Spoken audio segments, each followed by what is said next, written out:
إن الحمد لله نحمده ونصلي على رسوله الكريم أما بعد أعوذ بالله السميع العليم من الشيطان الرجيم من همزه ونفخه ونفثه بسم الله الرحمن الرحيم وكذلك مكنا ليوسف في الأرض يتبوأ منها حيث يشاء نصيب برحمتنا من نشاء ولا نضيع أجر المحسنين۔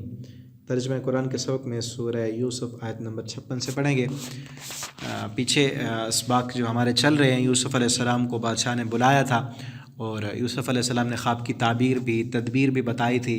تو اس وقت یوسف علیہ السلام نے یہ مشورہ بھی دیا تھا کہ آپ مجھے وزیر خزانہ بنا دیں۔ تو اس بادشاہ نے اس یوسف علیہ السلام کو کہا تھا کہ ہم آپ کو بڑی عزت دیں گے، جگہ دیں گے، مقام دیں گے۔ اللہ رب العالمین نے آپ کو عزت دی۔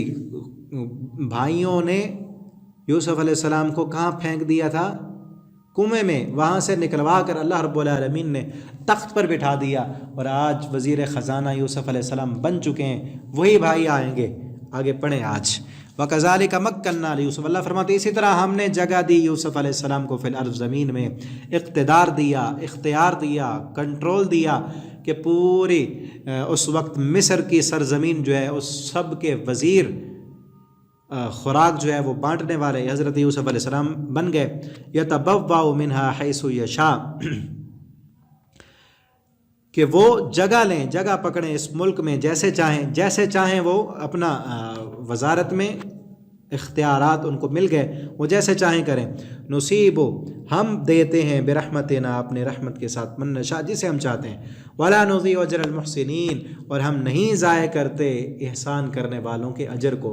جو محسن بن جائے، بن دیکھے اللہ سے ڈر جائے اور اللہ کا ڈر اپنے دل میں لیے ہوئے ہو، ایسے لوگوں کے اجر کو ہم ضائع نہیں کرتے۔ اجر کیا تھا؟ یوسف علیہ السلام برائی سے بچے، زلیخا نے دعوت گناہ دی تھی، یوسف علیہ السلام نے کہا معاذ اللہ، اللہ کی پناہ، اپنے آپ کو جیلوں میں تو ڈلوا دیا تھا لیکن اللہ کی نافرمانی اور بغاوت نہیں کی تھی۔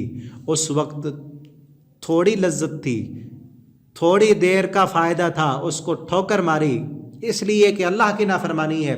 اللہ فرماتے ہیں ایسے جو لوگ ہوں جو گناہ چھوڑ دیں، جو وقتی فائدے کو ٹھوکر مار دیں اور خیانت کرنے والے نہ ہوں، ہم ایسے لوگوں کو پھر جو اجر دیتے ہیں وہ بے حساب ہوتا ہے۔ اب ہم نے پورے ملک کی سلطنت اور بادشاہت اور وزارت عطا کر دی، اور ایسے لوگوں کے اجر کو اللہ فرماتے ہیں ہم کبھی ضائع نہیں کریں گے۔ آج نیکی کریں، جس طرح کہتے ہیں نا، نیکی کر دریا میں ڈال، لوگوں کو دکھانے کے لیے نہیں، اللہ کے ڈر سے گناہ چھوڑیں۔ دنیا کا وقتی فائدہ مل رہا ہے تو اس کو ٹھوکر مار دیں، اگر حرام ہے، سود ہے، رشوت ہے، زنا ہے، شراب ہے، ایسے گناہوں کو اللہ کے ڈر کی وجہ سے چھوڑ دیں۔ اور دوسری بات، خیانت نہ کریں۔ پیچھے تھا نا وَأَنَّ اللَّهَ لَا يَهْدِي كَيْدَ الْخَائِنِينَ، اللہ خیانت کرنے والوں کو کبھی راہ نہیں دکھاتے۔